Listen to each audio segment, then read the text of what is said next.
Welcome, welcome. This is Pro-Lit-Fic Writing Education, and I'm Onion Yabor, back with you with another video. And today we're talking about the number one reason you won't finish your book and what you can do about it if you want to. Now, I had made a video earlier in the past talking about the importance of your why. Because a lot of the time, people will start a book, they'll say, hey, I'm going to finish this book, it's going to tell the story, it's going to be amazing, and they kind of live in this fantasy, and they live in the fantasy so long that they never get down to actually sitting in the chair and writing it.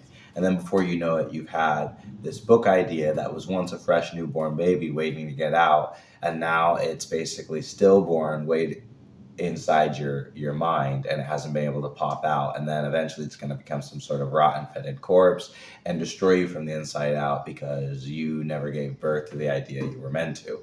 Now, I know that's probably a pretty morbid idea and kind of dark imagery, but that's exactly what I'm going for. I want you to give birth to your books. I want you to be able to tell your stories. And the number one reason why people don't is what we're going to talk about today. So before we drop about it, there's a few things I think it's really important to establish. Is you need to know your why.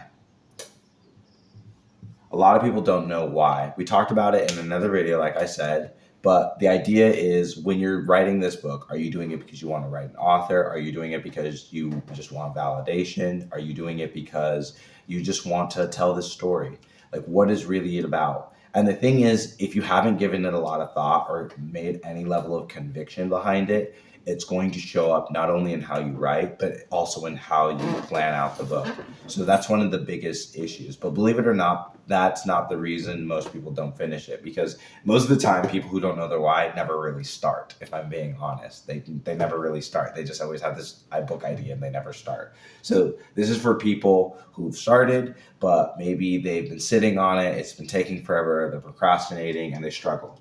And what I've seen again and again in a ton of my clients is that they oftentimes neglect, big key, I'm putting it over here. And I know for a lot of you authors, you might not like this one, personal development. And you'll be like, what do you mean? I love personal development. And I'll ask you, do you? Because part of personal development means, just like when a child develops, right? There's a time when, as a child, you came out of your mother's womb and you cried, like, mwah, mwah, and then just this magical tit came and gave you food, right? And then you got older, and then when you cried, they're like, bitch, go get your own food, right? Parents didn't care about you. They're like, go get your own food.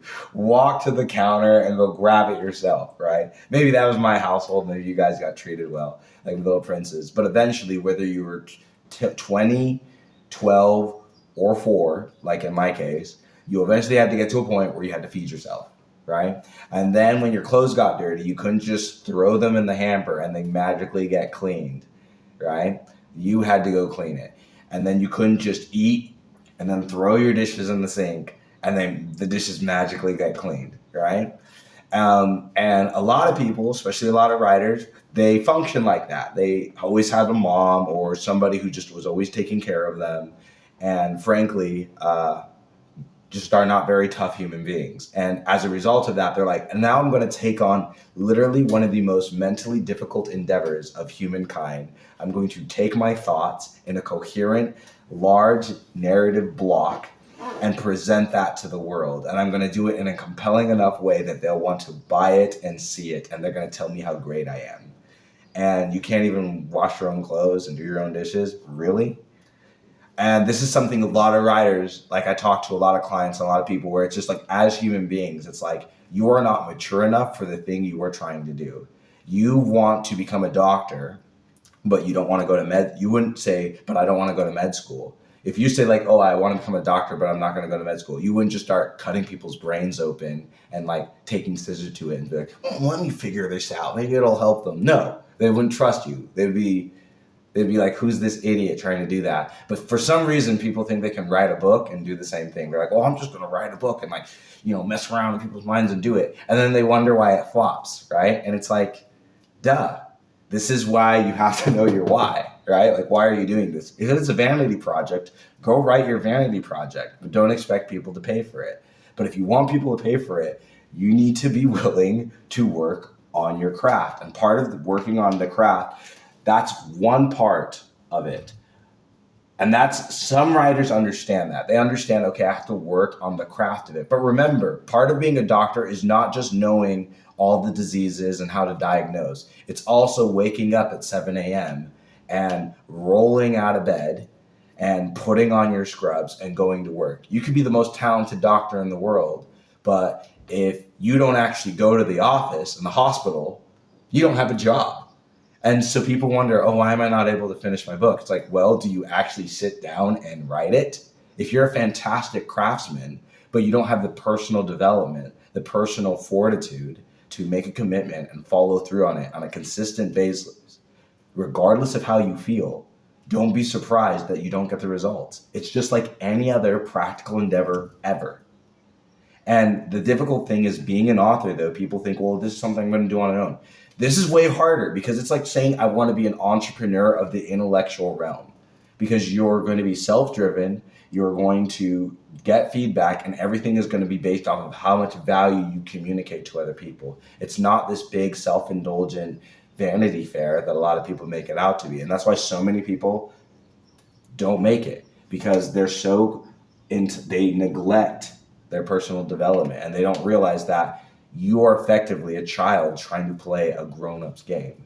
And that's, I'll tell you, like 90% of writers, that's why you guys don't succeed. Just because it's like, it has nothing to do with your ability to write. It has everything to do that mentally and emotionally, you're not mature enough to be a writer. If you say, I want to be an author, and not just say I want to be a good author, but if you're like, I want to make money selling books, you're essentially saying, in the intellectual realm of creativity, I want to be like an NBA player. The average basketball person does not roll out of bed and then just expect to get in the NBA. If you're 6'8", super athletic, and have a jump shot, your chances of getting into the NBA are still extremely difficult, because there's a lot of 6'8", very athletic guys who know how to play basketball who want to get into the NBA. And that there's a sliver. There's very, very, very, very, very few people who are 6'8", super athletic, trying to get into the NBA. And that's how competitive it is. So I'm not saying that being an author is competitive. It's actually way less competitive to be financially viable. To be financially viable, you don't have to be that good. That's what's crazy about this. You don't have to be that good at your craft. But you cannot in any way neglect your personal ability to show up. You can't. It's impossible, because it is a professional. It is a profession at the end of the day. So just like any other job, where if you didn't show up on time to your job, if you didn't do it and follow through, you would get fired. You don't finish your book and you don't get it done and you don't have your dreams, because as a human being, as an adult, you have not developed the personal fortitude required to do it. And so, well, you think, okay, well, you basically just called me a child and said that I'm undeveloped. Yes, that's exactly what I said. But all is not lost. I say this because I've been there. I remember when I was really starting out, I didn't realize how important it was to be a professional. I thought it was other things like the craft, how I was showing up in terms of just being the writer aesthetic. But I realized so much of it was just about my professionalism and my maturity as a human being and stepping into the endeavor of being an author. And I started finding success in that when being a professional became more important than being seen and validated and being appreciated as an author. And so when that became more important for me, that's when things started to change. So let's talk about what happens and why we struggle. Let me be stable. Let's talk about why we oftentimes neglect our personal development. And I'm going to talk about some of the biggest roadblocks that you are probably facing while doing this. And the number one roadblock I'm going to say is this. People oftentimes are trying to fit their old life into the new one, right? So trying to fit the old into the new. There's a parable by Jesus where he says, You cannot take old wine and place them into the new bottles. And the reason that happens is because, so back in the day when they made wine, they would put it in these wine skins, which would allow it to ferment. And when that fermentation happened, it would expand the wine bottles where the original fermentation happened, right? And that would stretch the skins to the core because they were specifically meant for the wine that was put in them.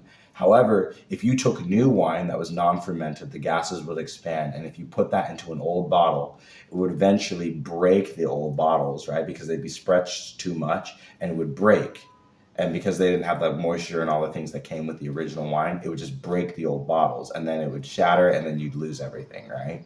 So it wasn't wise to put old wine or new wine into old bottles. And oftentimes what's happening is people are trying to create this new life. As an author, you're like, I'm going to be a professional author. I'm going to make it work. But you're unwilling to let go of the old habits. You're unwilling to let go of watching Netflix for 2 hours every single night instead of writing. You're unwilling to say, hey, the friends and people who didn't support my writing or the things, the activities that didn't fit, I'm unwilling to say no to. So if you want to move, you have to learn how to say, this is the most important word, no. Because this is the thing. When you get out of your own way, being a writer, actually, especially if you're meant for it, if you're truly meant for you, when you get out of your own way and you begin to just say no to things that aren't helping your writing, when you start saying, all the reasons I'm not writing, all the reasons I'm not listening to books, all the reasons I'm not reading books.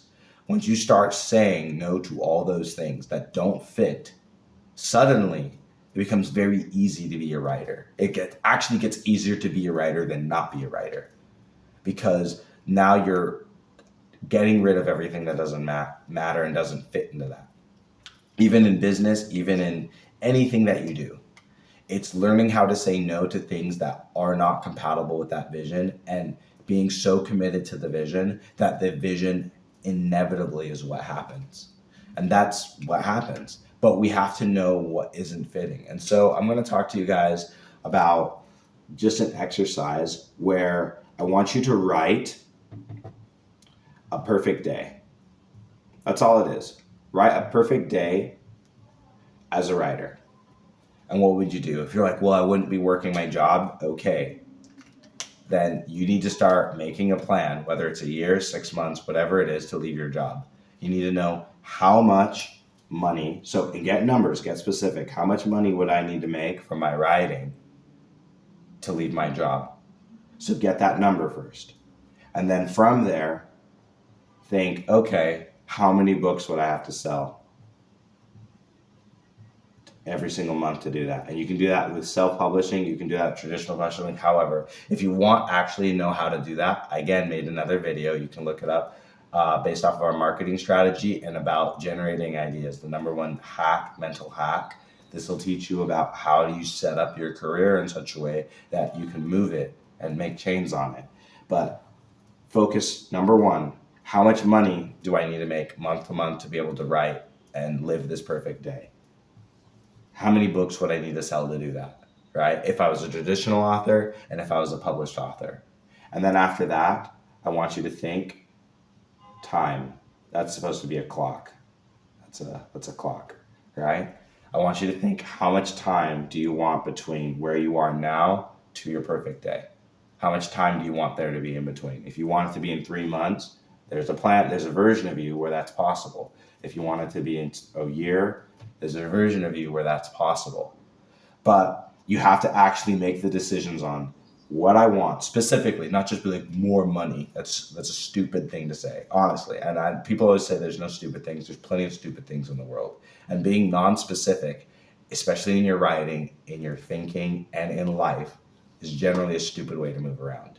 Being specific and vague, and then being confused as to why you don't get things, when you very much might be getting them, but because you're so damn vague, you don't know whether or not you're getting them because you haven't taken the time to actually be concrete about it, right? If you make 1 penny more this year, you made more money, but that's not what you're asking for, right? So what are you wanting for? Be specific. And And then when you're specific about the money, the amount of books you want to sell, and then the time, why don't you comment down in the comments below that you've done it and that you watched this video, and tell me what you think, specifically time that you want to start achieving this dream, how many books you need to sell, and how much money you need to make. And if you want to plan for how to do that, put down in the link description below, I have an application. You can apply to work with me. We can talk about it. Free strategy session to make something, a roadmap for you to really get it done. But the idea is just simple.